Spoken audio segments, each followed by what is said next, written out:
اهلا بيكم. معاكم احمد صلاح من برنامج بروجرامر، وموضوع حلقتنا النهارده عن البرمجه. هنتكلم النهارده عن البرمجه وازاي البرمجه اصبحت مهمه جدا في حياتنا، وهنتكلم عن الهاكرز وايه هي انواع الهاكر المختلفه. عايزين نعرف مع بعض دلوقتي ايه هي البرمجه. البرمجه هي عالم واسع ومليء بمواقع الويب المختلفه والالعاب والبرمجيات الاخرى المختلفه. البرمجه ببساطه هي مجموعه من الاوامر بنرسلها الى الحاسوب، ثم يقوم الحاسوب بتنفيذ هذه الاوامر.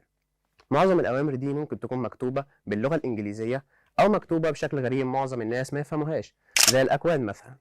إحنا بنشوف البرمجة في كل مكان. عن طريق البرمجة بنستطيع إن إحنا نصنع الآلات والروبوتس ونتحكم فيها، ونصنع الألعاب المميزة والممتعة، ونصنع المواقع الكبرى والمنصات الكبرى. المواقع الكبرى زي موقع أمازون أو فريلانسر أو تراي هاك مي، والمنصات الكبرى بقت في منصات كتيرة جدا، ولكن أكثرهم والأشهر استخداما هو فيسبوك واليوتيوب والتويتر.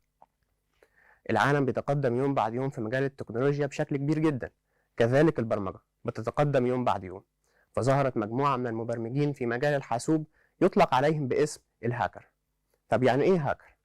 الهاكر هو شخص بيقدر يكتشف اي نقطة ضعف في اي سيستم معين عشان يعمل عملية اتاك، ولو قدر فعلا يحصل على معلومات عن السيستم ده او يكتشف ثغرات فممكن يسبب مشاكل في السيستم او بيزنس لوس لاي مؤسسة. طب ليه الهاكر بيعمل الحاجات دي؟ ممكن مثلا عشان يثبت نفسه، او بيكون بيعمل تدريبات على السيستمز المختلفه. ولكن المشكله اللي انت ممكن تكون ضحيه من ضحايا التدريبات اللي بيعملها الاتاكر ده، ويسبب مشاكل في جهازك او في الاكونتس بتاعتك. عايزين نعرف دلوقتي ايه هي انواع الهاكر. نبدا باول نوع معانا وهو البلاك هات.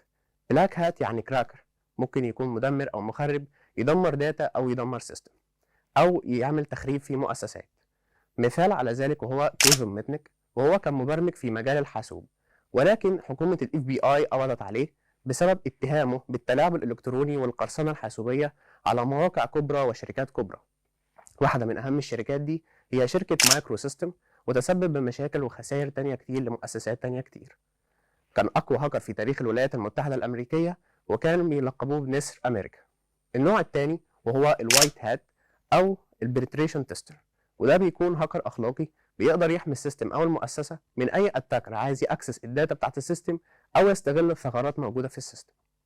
النوع الثاني وهو الجراي هات، وده بيكون الاثنين، ممكن يكون كراكر مدمر أو مخرب، وممكن يكون بيساعد هيئات ومؤسسات ضد الأتاكرز. النوع الرابع وهو السويسايد هاكر، وده شخص كل شغلته في الحياة اللي هو يدمر داتا يدمر سيستم، بس مش فارق معاه إذا اتقبض عليه أو لأ. هو بيعمل الحاجات دي زي الشخص الانتحاري بالظبط، مش فارق معاه الحياة أو الموت. النوع الخامس وهو السكريبت كيديز، ودي مجموعة من الأشخاص ما عندهمش أي معلومات عن البرمجة. هو كل اللي بيعمله اللي هو بيروح على أي ويب سايت معين ويتبع شوية أوامر وخطوات يمشي عليها، هو شايفها من وجهة نظره اللي هي ترضي رغباته. النوع السادس وهو السايبر تورست، وده شخص لأسباب دينية أو سياسية ممكن يسبب مشاكل في السيستم أو يعمل عمليات إرهابية ممكن تضر بالمؤسسة. النوع السابع وهو السبونسرد هاكر، وده شخص مدعوم من دولة ضد دولة تانية، وده ممكن يسبب مشاكل سياسية ونزاعات سياسية ما بين الدول. وبكده يكون عرفنا إيه هي أنواع الهاكر وفرقنا ما بينهم. في دراسة مهمة جدا اتعملت على الاتاكرز، ودي دراسة قامت بها جامعة ميرلاند في الولايات المتحدة الأمريكية، وقالت إن الاتاكرز بيهاجموا السيستمز المختلفة كل 39 ثانية، أي بمعدل 2244 هجمة في اليوم الواحد. إحصائية زي دي مرعبة جدا ومخيفة لمعظم الشركات والمواقع الكبرى اللي بتقدم كل شغلها أونلاين 24 ساعة.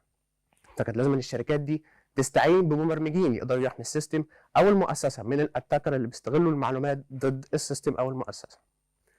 المشكله ان الاتاكرز قدروا يطوروا من التولز بتاعتهم بشكل كبير جدا، وبتتطور يوم بعد يوم. فلازم يكون عندنا وعي باستخدام الابلكيشن واستخدام المواقع المختلفه، عشان مفيش اي اتاكر يجي يستغل معلومات مهمه جدا ضدنا. بكده تكون انتهت حلقتنا. استنونا في حلقه جديده من برنامج بروجرامر على تلفزيون الشروق.